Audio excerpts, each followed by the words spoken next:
Greetings, everyone. Miss Roth recaps here. Today, I'm going to explain the movie Mr. Popper's Penguins, released in 2011. Imagine a high-powered real estate developer whose perfectly organized life is turned completely upside down when he unexpectedly inherits 6 penguins from his late explorer father. What starts as a disaster soon becomes a heartwarming journey that changes his life, his family, and his priorities forever. But before we get to the storyline, I want to remind you guys first, don't forget to like, subscribe, and turn on the bell.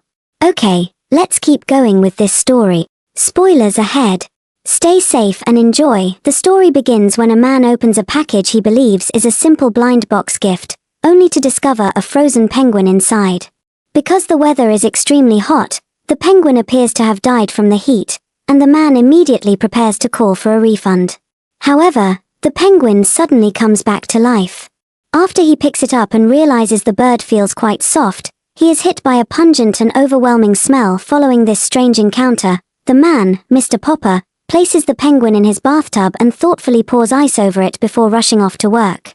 He soon realizes that the penguin possesses a surprisingly high level of intelligence. As soon as Popper leaves, the penguin turns on the faucet, and before long, the bathtub overflows. The penguin swims freely through the flooded apartment as if it were back in the ocean. After finishing work, Popper calls the Animal Management Bureau, hoping to have the bird removed. He is initially unaware of the disaster in the bathroom, but when he opens the door, the rushing water nearly sweeps him away. Seeing how hard the penguin is trying to adapt, Popper feels a sense of pity. However, he remains determined to get rid of it.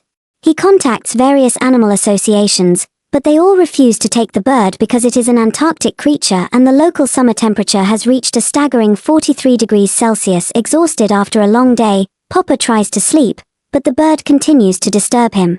Driven to his limit, he loses his patience and carries the small penguin outside, abandoned it in the city to fend for itself. Just as he thinks he has successfully gotten rid of the bird and arrives at work happily, the receptionist stops him and hands him another penguin. Although Popper insists the bird is not his, the receptionist pulls up security footage showing him looking happy with the penguin. With the evidence right in front of him, he is forced to take the bird back. Since his apartment building does not allow pets, he has to use his unique superpowers of persuasion and charm to keep the receptionist quiet. The situation becomes even more complicated when more penguins arrive, eventually totaling 6. When Popper's son sees the penguins, he is filled with joy, believing they are a magnificent birthday surprise. Popper pretends to be calm and gives the birds names, including Captain. Seeing the smiles on his daughter's and son's faces causes Popper to smile for the first time in a long while. Even his ex-wife looks at him with newfound admiration. For a long time, Popper had focused entirely on work and neglected his family, leading to their separation. He realizes that these penguins have provided the care and companionship his family had been missing. Soon, the doorbell rings, and it is an animal manager called by Popper's assistant. Having heard that Popper has 6 penguins, the manager prepares to take them to the zoo. However, Popper does not want to ruin the happy family atmosphere and manages to send the manager away. When his son looks at him with doubt, Popper promises that he will not send the penguins away and that they will still be there the next time the children visit. The following day, Popper takes the penguins and his children to play soccer in the snow. The presence of the penguins successfully bridges the distance between him and his family. When Popper falls, the penguins amusingly imitate him. Later, the penguins accidentally turn on the television and become captivated by a Charlie Chaplin movie.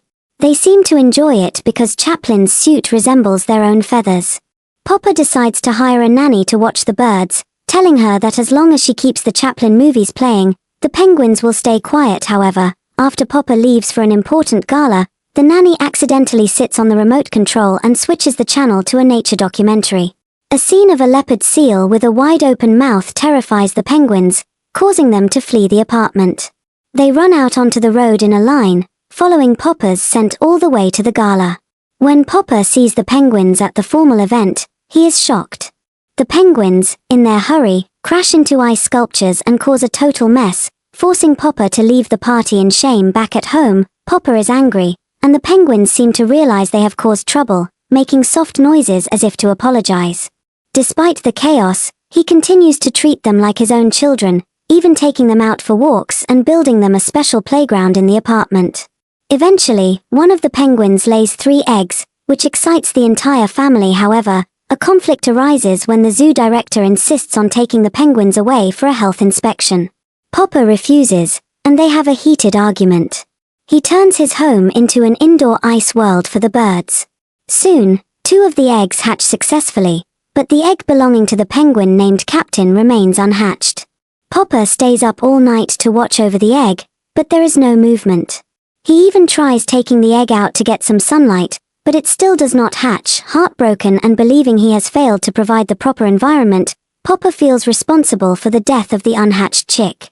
For the sake of the other penguins' health, he finally agrees to let the zoo director take them away.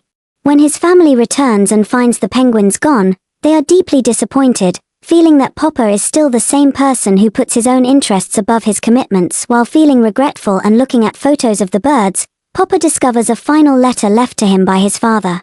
After reading the letter, he decides to get the penguins back. He takes his family to the zoo, only to discover that the zoo director had lied to him. The penguins are not being cared for together but are being separated and traded. Popper takes action by locking the director in a cage and pretending to be a staff member to smuggle the penguins out. His assistant helps by faking a fainting spell at the gate to distract the security guards. During the escape, Captain the Penguin accidentally falls but manages to glide down from a rooftop to safety. The zoo director tries one last time to prove the penguins belong to the zoo by using sardines to lure them during a press conference. However, the penguins choose to go to Popper instead. In the end, Popper regains custody of the penguins and recovers his lost humanity. He successfully closes a major business deal, reconciles with his ex-wife, and changes his life. Unlike his own father, who traveled alone, Popper takes his entire family on a trip to Antarctica. There, he returns the penguins to their natural home in the wild, where they truly belong. Thank you for watching this story until the end. I hope you liked it. Make sure to subscribe and turn on notifications so you can watch more videos like this. Thank you for watching. Miss Roth says goodbye.